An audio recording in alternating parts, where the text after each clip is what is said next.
Welcome to this presentation on sustainability, which is a very key concept for the CIPS Level 4 Diploma. My name is Dave Deering, and I will hopefully explain to you key concepts, definitions, and ideas that you will need to get you through your CIPS Level 4 Diploma. Sustainability is a major part of your Level 4 studies, and indeed it continues into Level 5 and Level 6. L4M1 has sustainability in Chapter 1 on sources of added value. It's also there in Chapter 2 on sourcing. L4M4 has substantial amounts of sustainability in the module. And L4M8 again has triple bottom line and sustainable practices.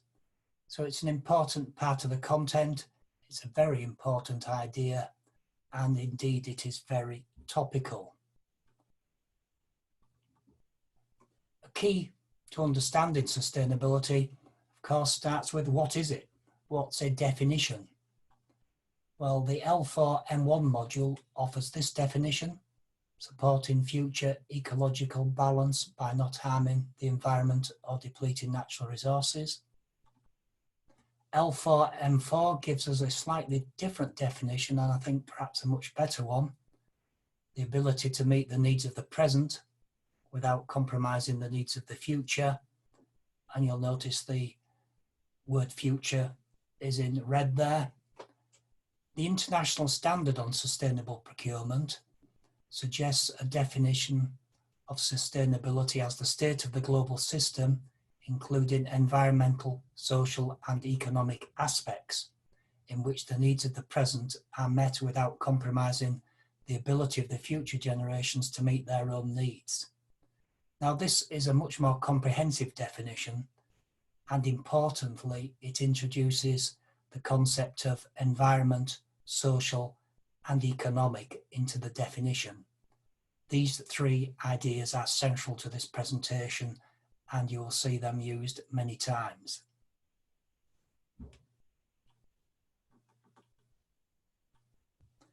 Important note there, sustainability is the goal of sustainable development. And what is sustainable development?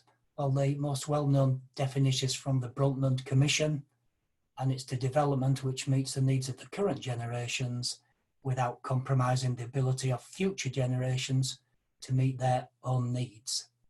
So that's an important definition and concept. So sustainability is not quite the same as sustainable development. A very important idea often associated with sustainability is the triple bottom line, which was developed by John Elkington in 1994, who ran the consultancy called Sustainability. Now, as you're probably well aware, the bottom line in business is profits. And indeed, the top line is revenue income. So what is the triple bottom line? Well, the triple bottom line suggests we shouldn't just measure and judge a firm's performance on its economic performance, its profits. We should also look at its environmental performance, planet, and its social performance, people. So the triple bottom line includes social, environmental, and economic, and is often also called the 3 Ps. The 3 Ps as well can be referred to as the 3 pillars of sustainability: people, planet, profit. What are key sustainability concerns? Many. Obviously, environmental pollution, waste products, greenhouse gases, carbon footprint, minimizing the use of non-renewable materials, designing products environmentally friendly, production processes which are clean, minimizing negative impacts on communities, ensure the ethical and responsible treatment of labour, and build and manage sustainable production capacity. So many issues there. Perhaps an easy way to remember it is by putting it under the 3 headings: economic, social, and environmental. So it's more than green, it's not just environmental, it's social and economic, and we can see some key issues there. So under economic, ensuring the business is viable to provide stable employment. Under social issues, fair employment practices, very important. And one from environmental there, sustainable use of resources. So there is a whole raft of issues that you can detail under each heading there. Corporate social responsibility, or as it's often called CSR, is another very important idea related to sustainability, but it has many definitions and practices.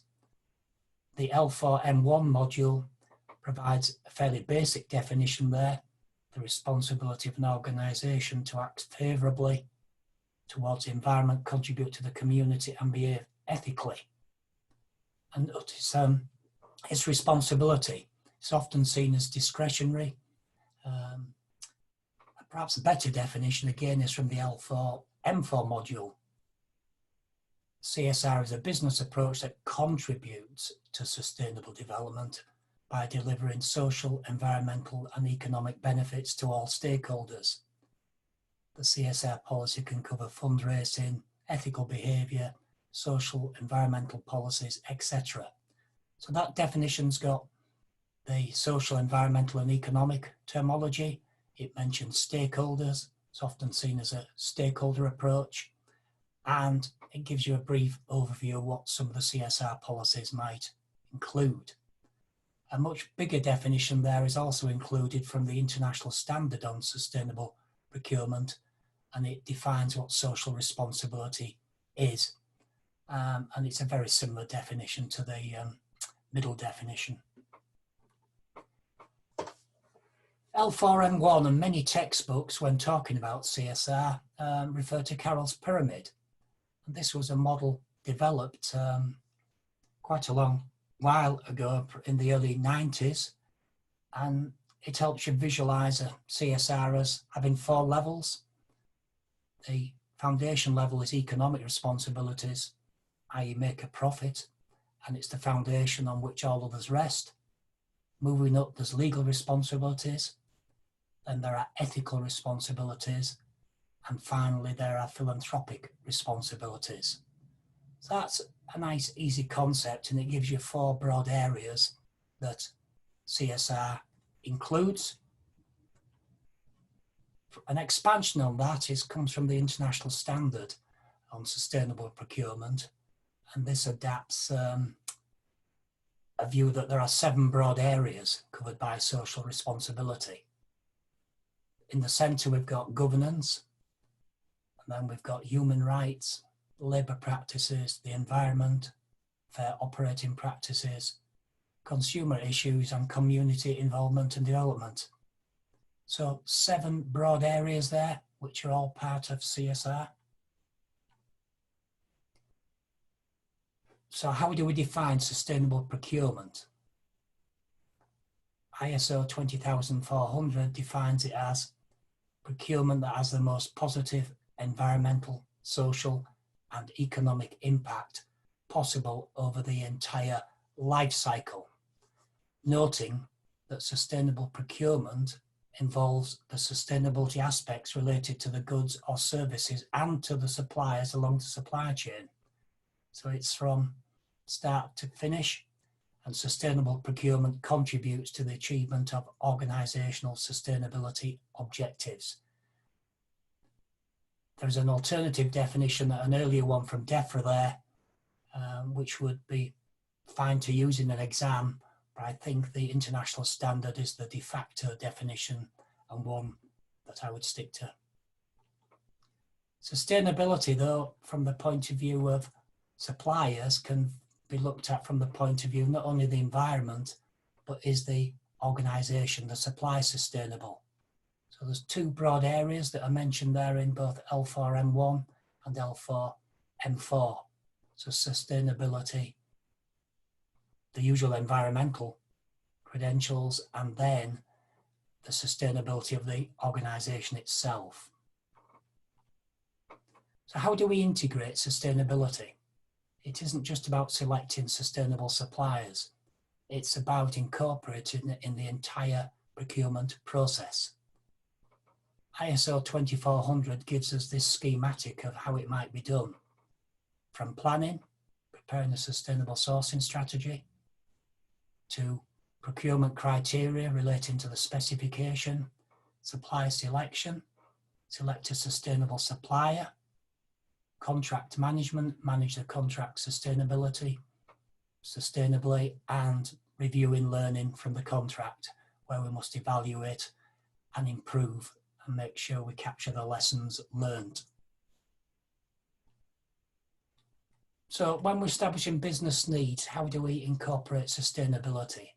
Well, the suggestion is we should look at, do we need the product? Can we eliminate the demand? Can we reduce how often we use it? Are there alternative methods of fulfilling the demand? Can we encourage recycling, repairing, reusing?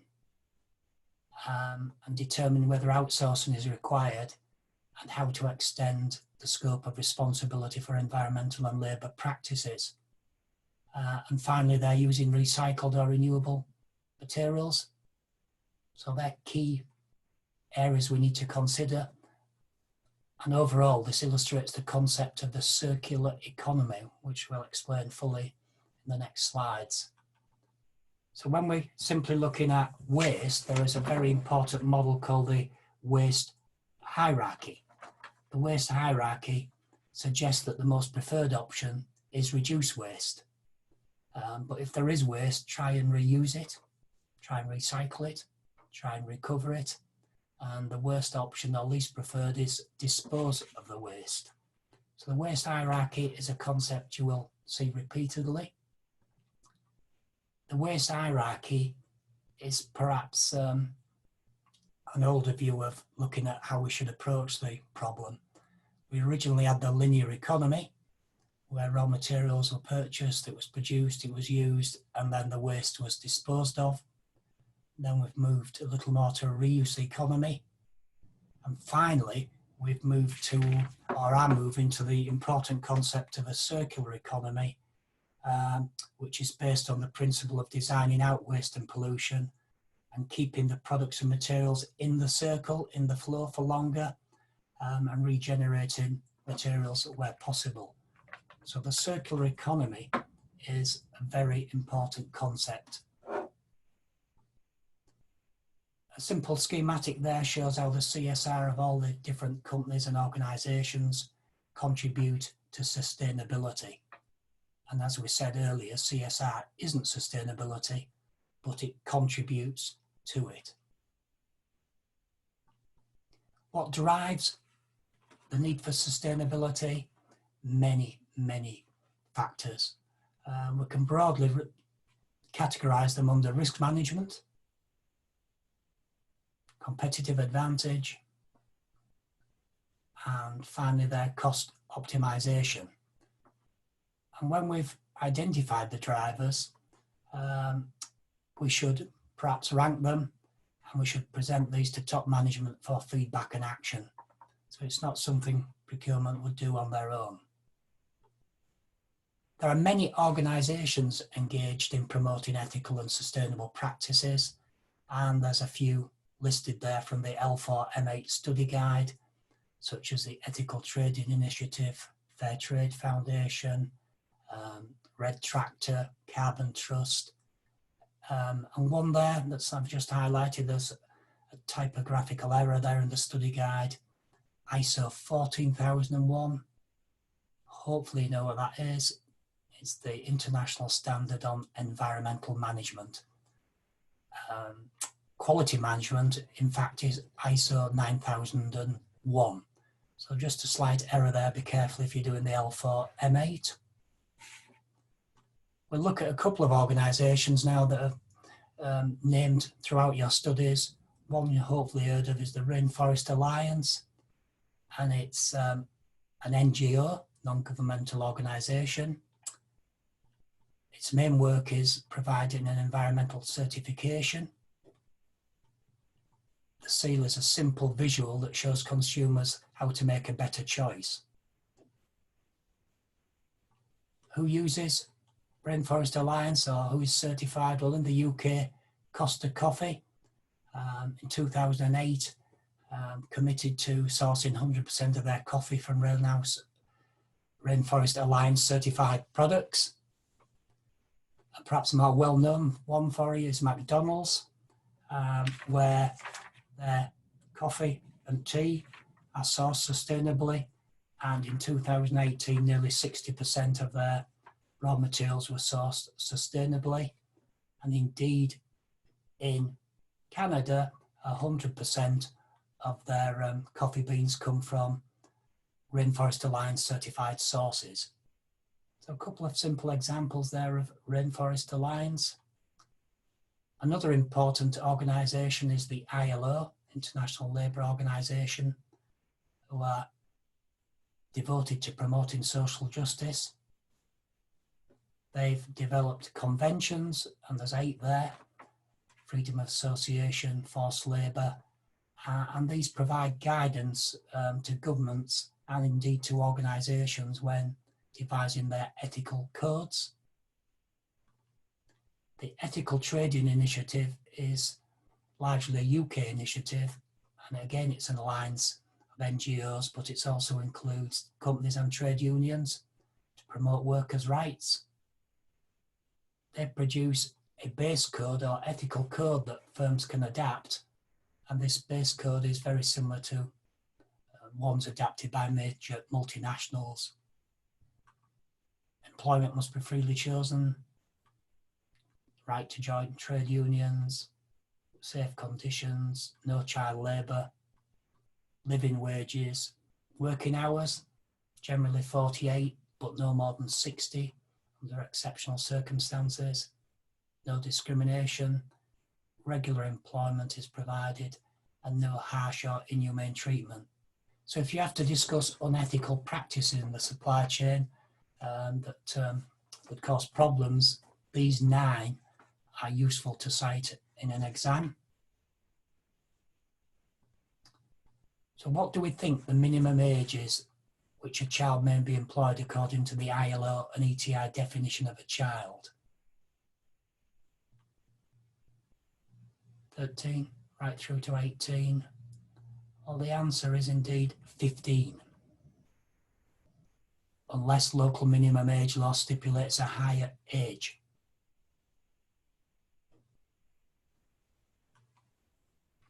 A small case study now, Nike, and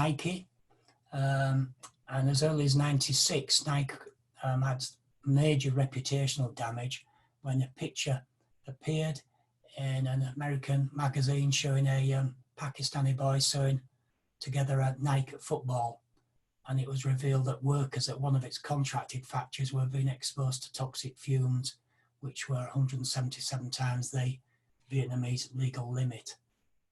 So, caused huge reputation damage. Now, what did Nike do? Well, it started to report on CSR. And when do we think Nike and many companies first published their CSR reports? Have they been doing it since 91? Or is it fairly recent, 2006? Well, Nike's first CSR report was 2001, and indeed many major retailers didn't start until early 2000 publishing CSR reports.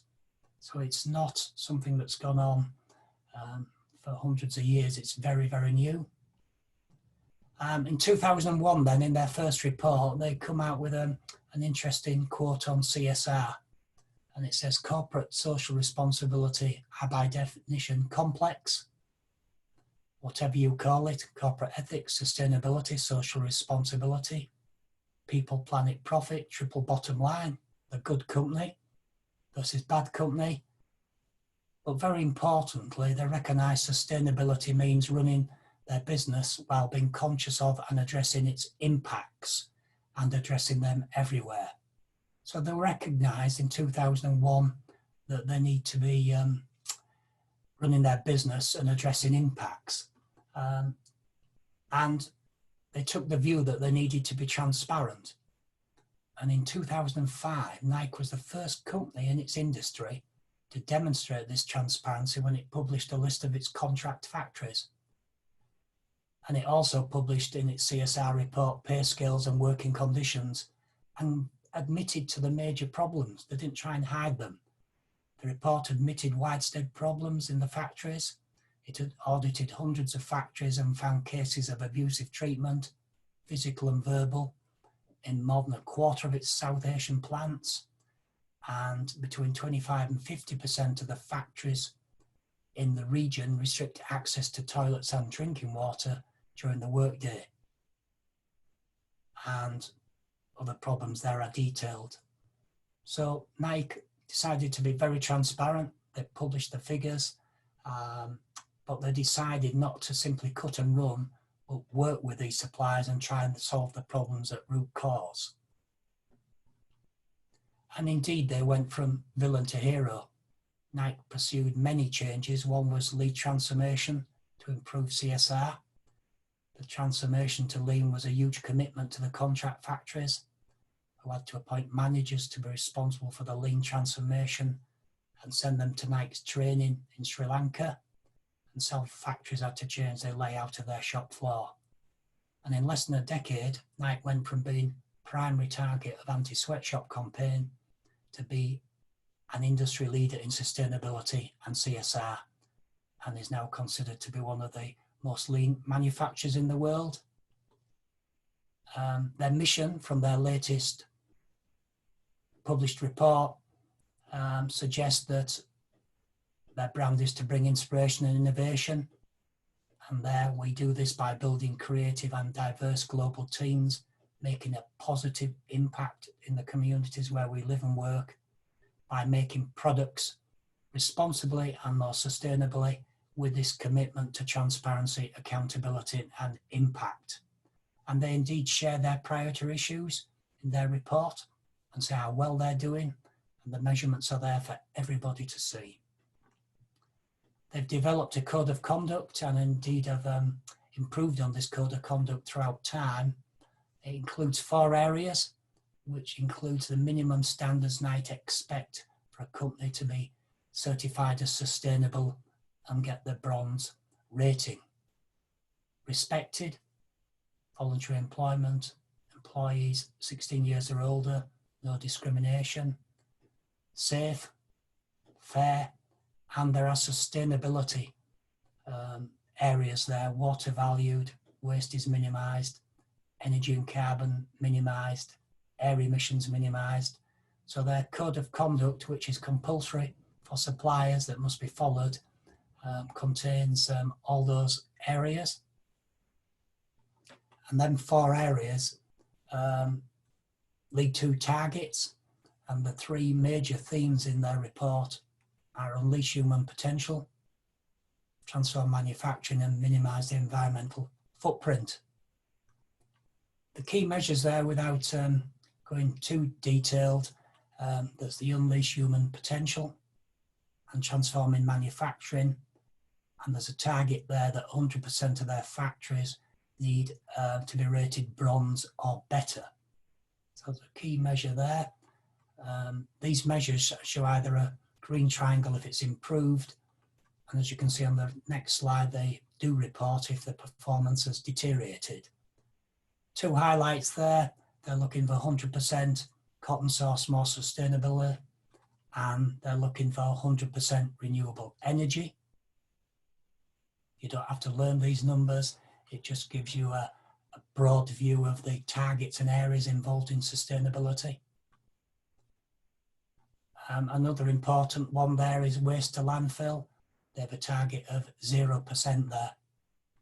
So there's a whole raft of targets and details of how well they're doing. What do they do then if there are problems? Well, Nike audit their factories. There were 560 audits in 2019, and the problems are there on the right-hand side. And the largest problem areas, wages, benefits and working hours. And indeed, you can see these historically have been the problem areas. So what do Nike do? Well, as we've already seen, 93% of their contract factories are bronze or better, which is a substantial improvement from when they started. And what do they do when factories fall below compliance? Well, they're given a corrective action plan, they're given time to correct the issues, but those failing to remediate issues before the next audit are placed on probation, and failure to meet bronze at that point can lead to potential a responsible exit. If the incident was critical, immediate remediation is required, and they continue to review these areas. So they're very transparent about what's going on and indeed how they're managing the supply chain. There's a list there of all the reports, and we can see as early as 2001 was their first report, and it was called Corporate Social Responsibility Report. In 2010, their report was renamed the Sustainable Business Report, and indeed by 2018 it's been termed their Impact Report. And if you look at McDonald's, Walmart or any of the large multinationals, you'll see differing terminology, but you'll see how it's changed over time. The issues are much broader and sustainability is central. Nike, incidentally, in their reporting, align their reporting to the GRI, Global Reporting Initiative, and they also link it to the UN Development Goals and the UN Global Compact. One of the problems with reporting is companies report different way and don't always report in a uniform way. So if everybody can align to certain standards, but which standard is the problem? So just to see if you're all awake there, what is the minimum age of a child in Nike's Code of Conduct? If you remember, the minimum age in the ETI and ILO guidance was 15, but Nike have gone for 16. So to recap, it's a terminology such as sustainability, corporate social responsibility, the 3 Ps, the triple bottom line, sustainable procurement we've looked at, and with all those, the key words are economic, social, and environmental responsibility. The waste hierarchy, the circular economy, the work of the ILO, the work of the ETI, and a small review of Nike's sustainability performance over time. So please familiarise yourselves with these important concepts. They will come back to you in many exams. If you've got a good grounding of the basics, it's going to serve you in good stead. Remembering in L4M1 and L4M8, any applicable theory will be rewarded marks. In L4M4, which is the objective response, there is an emphasis on being able to understand and cite the theories that are in the study guide. So when you're learning definitions, if there is a choice of 2, I would personally go for the L4M4, which are the likely ones to be examined in multiple choice. So that's given you a good overview of the concept of sustainability. Please read up and review some of the videos on the Oxcom site and the additional readings, and familiarise yourself with the study guide's standpoint on this issue. So thank you for that, and goodbye.